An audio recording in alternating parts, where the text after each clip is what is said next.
Hello students, हम लोग करने वाले हैं class 8 science NCERT.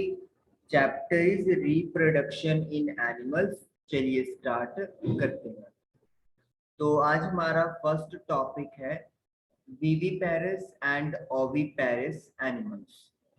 The animals which give birth to young ones are called viviparous animals। जो एनिमल्स छोटे बच्चों को जन्म देते हैं उन्हें विविपेरस एनिमल्स कहते हैं। Those animals which lay eggs are called oviparous animals।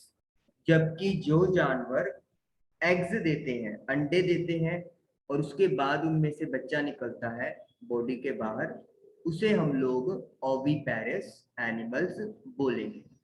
यानी कि आप एक बोल सकते हो कि जिनके अंदर एग्स बाहर निकल जाए और फिर एग को तोड़ के बच्चा बाहर निकलता है, वो ओविपेरस हो गए। लेकिन जिन एग्स के अंदर बच्चा बॉडी के अंदर ही निकल जाए, डेवलप हुए, उसके अपा विविपेरस एनिमल्स कहेंगे।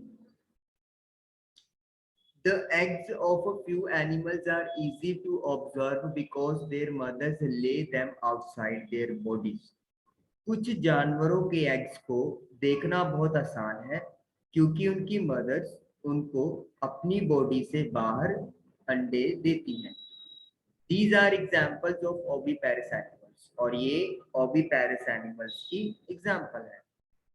But we would not able to collect the eggs of a dog, cow or cat। लेकिन हम लोग डॉग, काव या कैट का एग कलेक्ट नहीं कर पाएंगे। This is because they do not lay eggs. ये इसलिए क्योंकि वो अंडे नहीं देते। The mother gives birth to the young ones. जो मदर है वो छोटे बच्चों को जन्म देते हैं। These are the example of viviparous animals और ये विविपेरस एनिमल्स की एग्जाम्पल्स हैं। Young ones to adult. The new individuals which are born or hatched from the eggs continue to grow till they become adults। तो जो नए individuals का जन्म हुआ है या फिर जो एग से निकले हैं, वो लगातार बढ़ते रहते हैं जब तक कि वो एडल्ट ना हो जाए। In some animals, the young ones may look very different from the adults।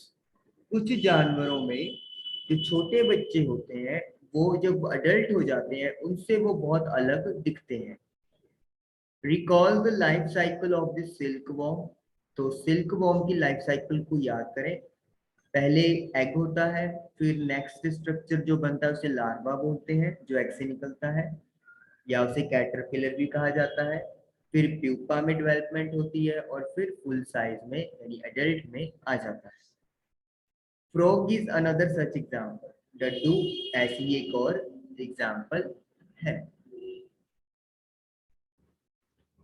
Observe the different stages of frog starting from the egg to the adult stage। Frog की अलग अलग स्टेजेस को देखें और स्टार्ट कहाँ से करनी है, एग से, और तब तक जब तक कि आप एडल्ट स्टेज पे ना पहुंच जाओ। There are 3 distinct stages. 3 अलग अलग स्टेजेस हैं।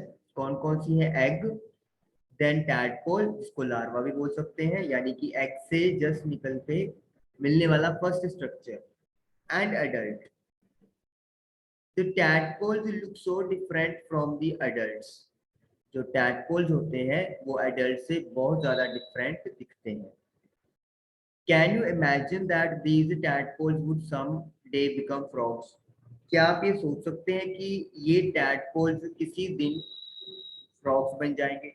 मतलब इतना ज़्यादा स्ट्रक्चर जो होता है, बॉडी स्ट्रक्चर, वो डिफरेंट होता है जब फ्रॉग अभी यंग वन होता है और कैसे टैडपोल की स्टेज पे होता है। Similarly, the caterpillar or the pupa of silkworm looks very different from the adult moth। इसी तरीके से कैटरपिलर या फिर प्यूपा की जो स्टेज है सिल्कवॉर्म की, रेशम के कीड़े की, वो उसके एडल्ट साइज से या एडल्ट बॉडी स्ट्रक्चर से बहुत ज्यादा डिफरेंट होती है। Metamorphosis. The transformation of the larva into an adult through drastic changes is called metamorphosis। तो हमने देखा कि लार्वा से एडल्ट के मतलब स्टेज पे जाते हुए बहुत सारे चेंजेस आ जाते हैं, बहुत ज्यादा हाई लेवल पे, और इस प्रोसेस को वी कॉल मेटामॉर्फोसिस। इसे मेटामॉर्फोसिस कहा जाता है। In the case of tadpoles, tadpoles के केस में they transform into adults capable of jumping and swimming. तो टैडपोल जो होते हैं वो एडल्ट्स में बदल जाते हैं, जो कि जंप यानी कि छलांग लगा सकते हैं, एंड स्विमिंग और तैर सकते हैं। तो जो इनके अंदर चेंजेस आ रहे हैं उस प्रोसेस को मेटामॉर्फोसिस बोला गया है। तो इस तरीके से आपका आज का टॉपिक फिनिश हुआ। आई होप आपको क्लियर हुआ होगा।